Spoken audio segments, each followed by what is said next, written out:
आई होणं म्हणजे फक्त आईचं नाही तर दोघांचाही प्रवास आहे.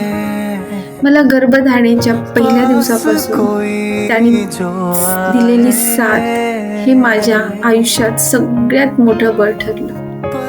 मी जेव्हा पॉझिटिव्ह टेस्ट पाहिली माझी, तेव्हा माझ्या डोळ्यात पाणी आलं, पण भीती पण वाटली की सगळं नीट होईल ना.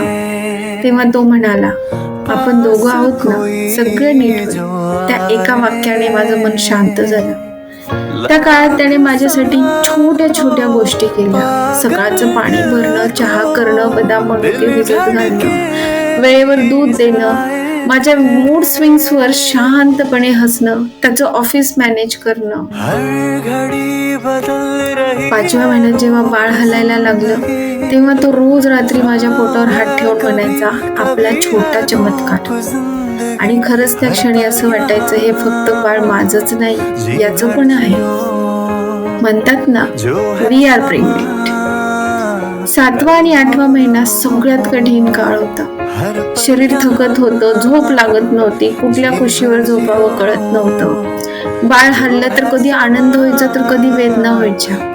पण तो प्रत्येक रात्री माझ्या पाठीला उशी लावून द्यायचा, पायाखाली उशी ठेवायचा, उठताना मदत करायचा, खूप काळजी घ्यायचा.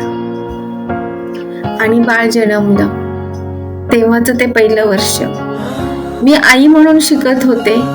बाळाला दूध पाजणं, त्याचं रडणं, डायपर बदलणं, गुटी करणं, लाडू खाणं, डाएट पाळणं, मला आलेला थकवा.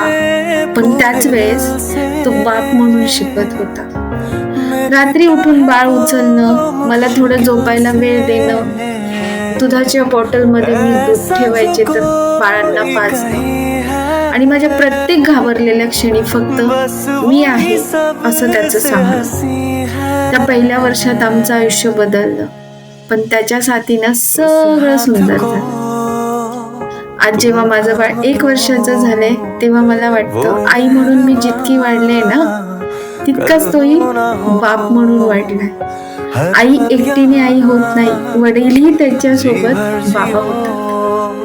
गर्भ आईच्या पोटात वाढतो, पण त्या बाळाचं जग तयार करतो वडील. आईच्या पोटात बाळाची वाढ सुरू होते, पण त्या प्रवासात वडिलांचा हात खूप मोठा असतो. त्यांचा आधार, त्यांचं प्रेम आणि त्यांच्या उपस्थितीमुळेच गर्भवती स्त्रीला एक ताकद मिळते. वडील म्हणजे ढासळून न देणारी भिंत.